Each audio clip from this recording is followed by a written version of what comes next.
In what you're wearing, could you tell us what people on Twitter want to know? What is Vivian Westwood wearing? How did you choose it? About this, and also I know from interviewing in the past that you probably have some hidden detail that going on. Yeah. Well, the most important thing is my jewellery, which is a picture of Bradley Manning, and I'm here to promote Bradley. And he needs public support for what's going on with secret trials and trying to lock him away. And he's the bravest of the brave, and that's what I really want to say more than anything.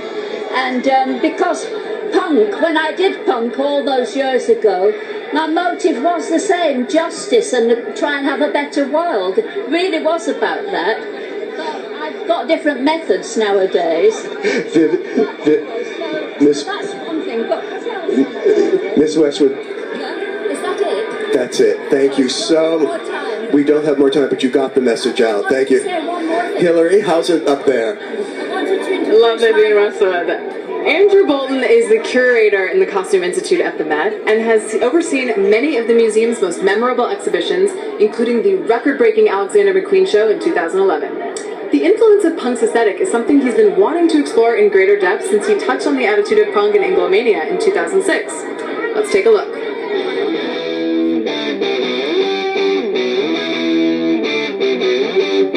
Fashion, to me, one of the roles of fashion is to provoke and is to confront and is to react against the status quo. And I feel as if the greatest legacy of punk is the idea of do-it-yourself.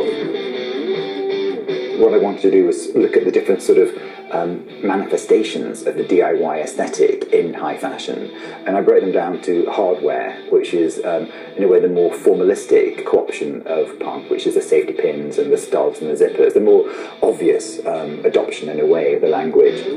And then the next one was bricolage, which was this idea of incorporating found objects, especially either consumer culture or trash culture, into your clothes. And then we have another one called graffiti and agitprop, which is a very sort of formalistic adoption of punk through the idea of graffiti and slogans, and how that's become very much a vehicle for political commentary. And the last section is destroy, which looks at the punk practice of ripping and tearing your clothes. Initially, I think the wearing of safety pins, it was often talked about as being at least a symbol of poverty. You couldn't afford to buy new clothes, so they'd had rips and tears, and you'd actually use safety pins. But I think eventually it became very much an aesthetic. There's an extraordinary potency to those images you see of punks in the 70s, and an integrity actually, and an authenticity to them, which I think continues to engage people now.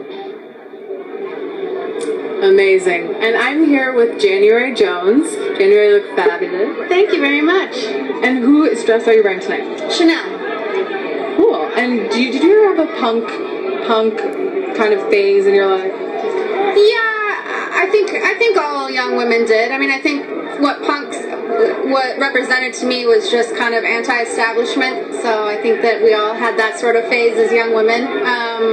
I didn't take as much risk with the hair and makeup stuff, but this is my opportunity to. Well, the eye makeup, I mean, I love the eyes, and you kind of got like a little faux hawk going on. It looks really cool. Susie Sue is inspiration, and I love taking risks with hair and makeup, so I want to do something a little bit different.